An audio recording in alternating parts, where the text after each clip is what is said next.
So, for me, the daily confrontation with fear has become a real practice for me since about three years ago. I went skydiving in Dubai, right? And skydiving is a really interesting confront with fear, right? So I gotta stand up. I'm sorry, I gotta stand up. All right. So all your friends, what happens? You go out. I dropped my thing. Yeah. So what happens is you go out the night before and you take a drink with your friends, and somebody says, "Yeah, we should go skydiving tomorrow."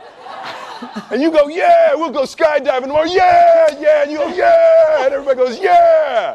Right? And you go home you by yourself, you're like,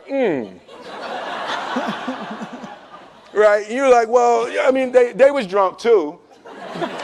Right? So maybe they not, maybe, I mean, we don't have to go. We don't have to do it. So then that night you're laying in your bed and you just keep, and you're terrified. You keep imagining over and over again jumping out of an airplane, and you can't figure out why you would do that, right?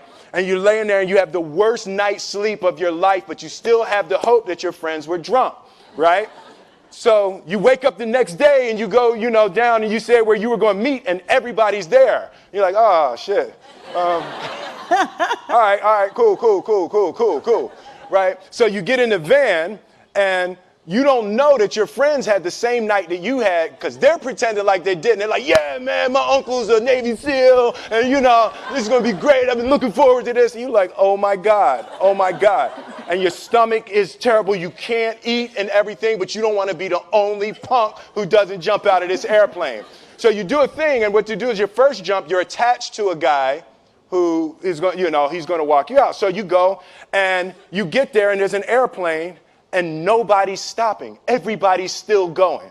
So you get onto the airplane and you're sitting there and it's extra because you're sitting on some dude's lap, some stranger.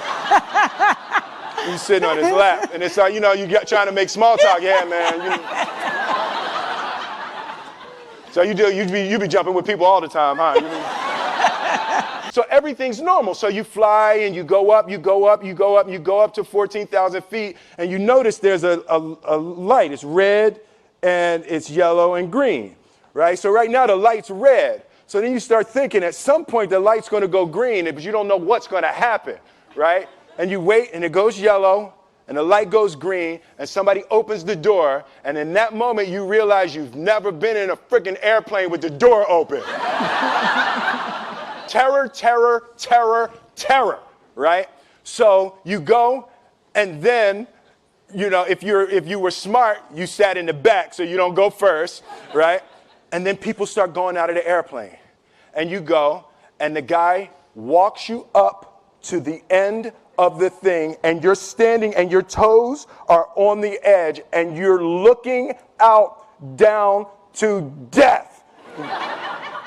And they say, on 3.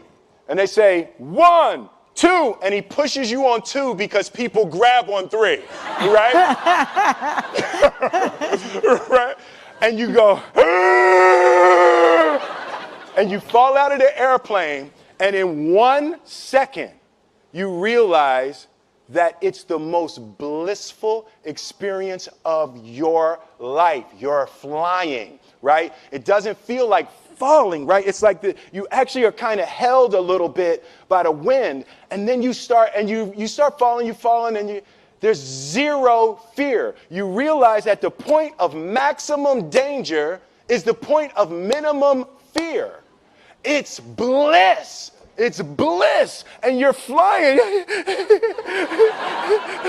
right? And you're doing that, and then 20 seconds, 25 seconds, 40 seconds, and you have enough time to just kind of be like, oh, shit, that's that building. I saw like that one. Oh, you can see the ocean. Right? You start doing all of that, and the lesson for me was, why were you scared in your bed the night before? What do you need that fear for? Just don't go. Why are you scared in your bed 16 hours before you jump? Why are you scared in the car? Why could you not enjoy breakfast? What did you need that? The fear is fear of what? You're nowhere even near the airplane. Everything up to the stepping out, there's actually no reason to be scared. It only just ruins your day. You don't have to jump.